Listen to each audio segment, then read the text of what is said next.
আমাদের মাঝে আর সাইদ ভাই বেঁচে নেই, তো বিস্তারিত আমরা আল আমিন ভাইয়ের কাছ থেকে শুনবো। আপনারা সকলে পুরো ভিডিওটি দেখুন। আসসালামু আলাইকুম। সাইদ ভাই আমাদের মাঝে আর নাই, তিনি না ফেরার দেশে চলে গেছেন। ইন্না লিল্লাহি ওয়া ইন্না ইলাইহি রাজিউন। আমি দেখলাম বাংলাদেশের মানুষজন প্রবাস থেকে প্রায় ৩০-৩৫ লক্ষ বেল্লালের টাকা ধরলে কমপক্ষে প্রায় অর্ধ কোটি টাকা মানুষজন তার চিকিৎসার জন্য জোগাড় করেছিল এবং বিভিন্ন আপডেট। সে একজন কন্টেন্ট ক্রিয়েটর, তার ভিডিও আপনি তার পেজে দেখতে পাবেন। আগে কন্টেন্ট বানাইতো, তো সে একজন কন্টেন্ট ক্রিয়েটর, প্রতিনিয়ত আপডেট দিত সে, ঠিক আছে, তার ভিডিওর আপডেট দিত। মানে একটা অবস্থা। তার চিকিৎসার জন্য পাশের দেশে নিয়ে যাওয়া হয়, নিয়ে যাওয়ার পরে সেখানে মুহূর্তের মধ্যেই নাকি অনেক প্রায় লক্ষ লক্ষ টাকা শেষ হয়ে যায় এবং সেখানে যে অবস্থা সে দেখেছিল প্রায় কোটি টাকাতেও মনে হয় যে এটার চিকিৎসা হয় না, এমন একটা ব্যাপার স্যাপার ফেরত নিয়ে আসা হলো। সেই দিন সবচেয়ে বেশি আমার খারাপ লাগছে যে একজন মানে ফেরত চলে আসলো এরকম একটা কন্ডিশনের অবস্থায়, এবং আস্তে আস্তে আমি তার ভিডিওগুলো দেখলাম, তিনি শুকিয়ে গিয়েছেন একদম। এবং মানে দেখলাম যে তিনি কথা বলতে পারতেছিল না, সঠিকভাবে কথা বলতে পারছিল না।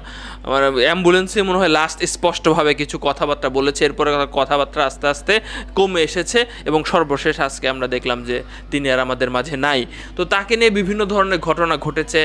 রাব্বি এবং বেল্লালের মধ্যে ঝামেলা হয়েছে, ক্রেডিট নিয়ে ঝামেলা হয়েছে, বাংলাদেশের মানুষ অনেক কষ্ট পেয়েছে। শেষ পর্যায়ে দেখা গেল এমন একটা পরিস্থিতি যে তার কাছে আর মনে হয় কেউ যায় না, এমন একটা পরিবেশ আমার কাছে মনে হয়েছে যে তাকে আমরা এইভাবেই ছেড়ে দিলাম। চিকিৎসা একদম বন্ধ হয়ে গেল, বাংলাদেশে আবারও সাধারণ চিকিৎসায় তিনি চলে গেলেন। এবং হঠাৎ করে এমন সংবাদ আসবে, আসলে এটা কি বলবো, যে সবাই একটু অন্যরকমভাবে একটু কষ্ট পাচ্ছে।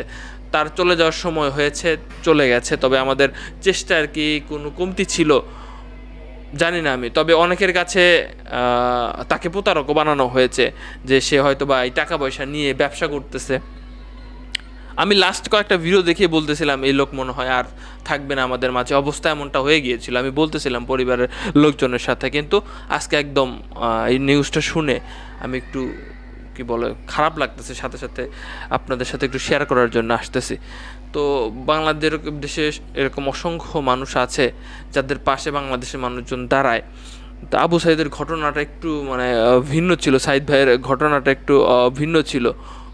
তিনি আসলে অনেক ভালো মানুষ ছিলেন এবং তার কথাগুলো এখন যদি আপনি তার ভিডিওগুলো দেখেন, মানে অনেক কষ্ট লাগবে আপনার যে এই ব্যক্তিটা কেমন করতে পারে কি না, তার কত টাকা লাগবে এটা নিয়ে এক ধরনের তৈরি হয়েছিল। অনেক মানুষজন হাসপাতালে গিয়ে গ্যাঞ্জাম সৃষ্টি করতেছিল যে তোমার আসলে কত টাকা লাগবে, তোমরা কি বিজনেস করতেছো কি না। আসলে প্রকৃতপক্ষে 1 কোটি টাকা কেউ চাইলে কি কেউ দিত, জনগণ দিত না। 35 লক্ষ টাকা তোলাই বাংলাদেশের জন্য অনেক বড় একটা ব্যাপার। তো সেইখানে রাব্বি চেষ্টা করে তুলতে পারছে, এটা একটা বড় একটা ব্যাপার। তবে আর একটু নজরদারি হয়তো করা যেত। তাই যাই হোক, দোয়া করবেন তার জন্য, মন থেকে দোয়া করবেন তিনি যেন জান্নাতবাসী হয়। তো ভিডিওটিতে আপনারা আপনার কমেন্টে মতামত জানিয়ে যাবেন।